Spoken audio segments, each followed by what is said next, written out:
Assalamualaikum warahmatullahi wabarakatuh. Terima kasih kepada Pak Nurdi selaku dosen pembimbing mata kuliah SPI. Nama saya Abdul Muiz Saifuddin Zuri.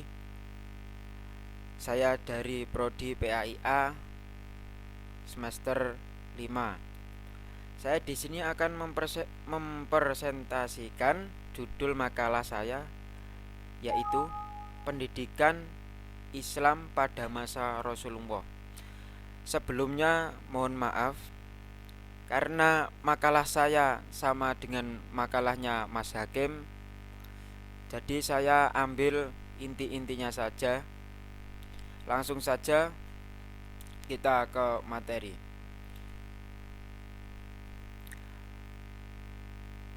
Pendidikan Islam pada masa Rasulullah.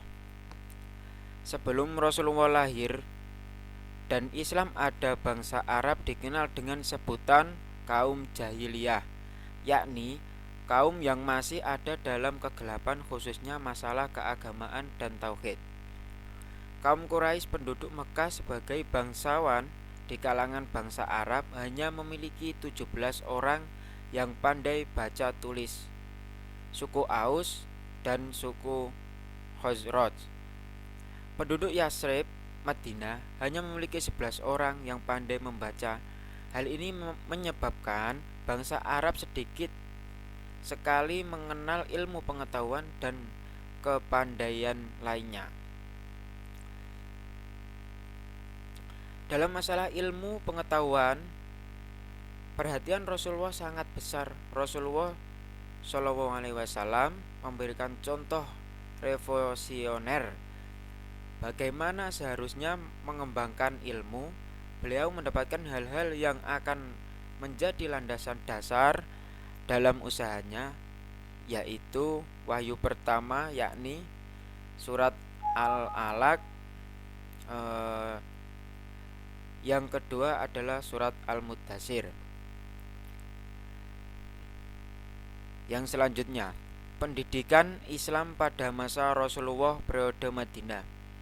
Pendidikan Islam di Madinah adalah sebagai pendidikan pemulaan dan pengembangan yang dilaksanakan sedikit lebih maju dan berkembang dibandingkan pendidikan di Makkah. Evaluasi yang pemberian ijazah sebagaimana yang dikenal pada saat ini belum ada di Madinah saat itu. Namun, kepada sahabat yang dinyatakan sudah menguasai materi pelajaran diberikan oleh Nabi Muhammad Subhanahu wa taala Shallallahu Alaihi Wasallam, diberikan hak untuk mengajar di berbagai wilayah kekuasaan Islam. Berbeda dengan periode di Mekah, pada periode Madinah, Islam merupakan kekuatan politik. Ajaran Islam yang berkenaan dengan kehidupan masyarakat banyak turun di Madinah. Nabi Muhammad juga mempunyai kedudukan bukan saja sebagai kepala agama, tetapi juga sebagai kepala negara. Dan yang selanjutnya, perbedaan pendidikan Islam periode Makkah dan Madinah. Ciri pokok periode Makkah. Pokok pembinaan pendidikan Islam di kota Mekah adalah pendidikan tauhid. Titik beratnya adalah menanamkan nilai-nilai tauhid ke dalam jiwa setiap individu muslim.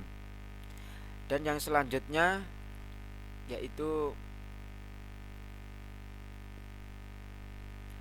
ciri pokok periode Madinah.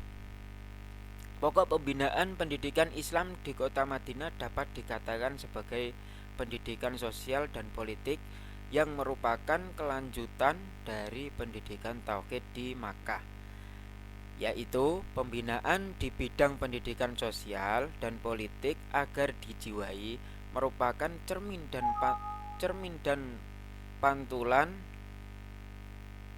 sinar tauhid tersebut. Terdapat perkembangan dalam pendidikan periode Madinah, yaitu prinsip pendidikan kesehatan jasmani, B. prinsip pendidikan sosial, C. prinsip pendidikan politik dan pemerintah. Yang selanjutnya, kurikulum pendidikan Islam pada masa Rasulullah Shallallahu Alaihi Wasallam. Mengidentifikasi kurikulum pendidikan pada zaman Rasulullah terasa sulit, sebab Rasulullah mengajarkan pada sekolah kehidupan yang luas tanpa dibatasi dinding kelas.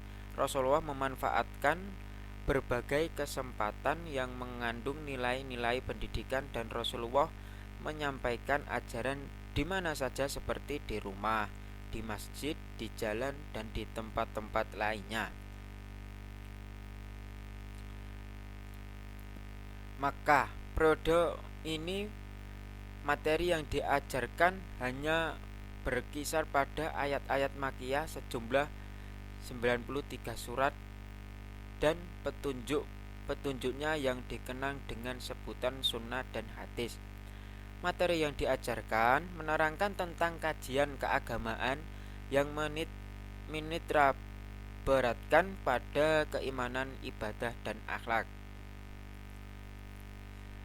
Yang Madinah, upaya pendidikan yang dilakukan Nabi pertama-tama membangun lembaga masjid. Melalui masjid ini Nabi memberikan pendidikan Islam. Materi pendidikan Islam yang diajarkan berkisar pada bidang keimanan, akhlak, ibadah, kesehatan jasmani, dan pengetahuan kemasyarakatan. Metode yang dikembangkan oleh Nabi adalah A. Dalam bidang keimanan, B. Materi ibadah, C. Bidang akhlak. Metode pengajaran Rasulullah SAW. Metode pengajaran ialah cara yang digunakan guru dalam mengadakan hubungan dengan siswa pada saat berlangsungnya pengajaran. Oleh karena itu, peranan metode mengajarkan sebagai alat untuk menciptakan proses belajar mengajar, untuk menciptakan suasana yang kondusif dan menyenangkan dalam mengajar para sahabatnya. Rasulullah SAW menggunakan berbagai macam metode. Hal itu dilakukan untuk menghindari kebosanan dan kejenuhan siswa. Di antara metode yang diterapkan Rasulullah ialah 1. Metode ceramah, 2. Metode dialog, dan 3. Metode diskusi atau tanya jawab. Yang keempat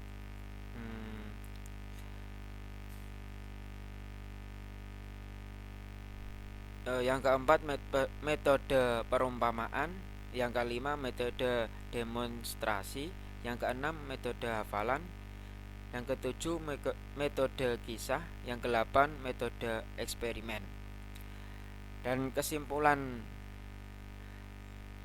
di atas sampai terakhir itu adalah pendidikan Islam di kota Madinah dapat dikatakan sebagai pendidikan sosial dan politik yang merupakan kelanjutan dari pendidikan tauhid di Makkah, yaitu pembinaan di bidang pendidikan sosial dan politik agar dijiwai oleh ajaran merupakan cermin dan pantulan sinar tauhid tersebut.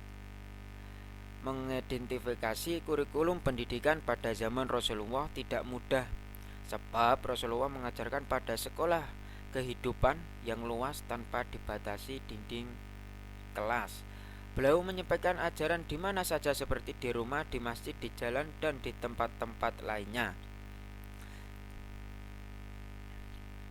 Metode pendidikan yang Rasulullah terapkan dalam kembangkan di dalam menyampaikan materi adalah metode ceramah, dialog, perumpamaan, diskusi, perumpamaan, kisah, dan hafalan.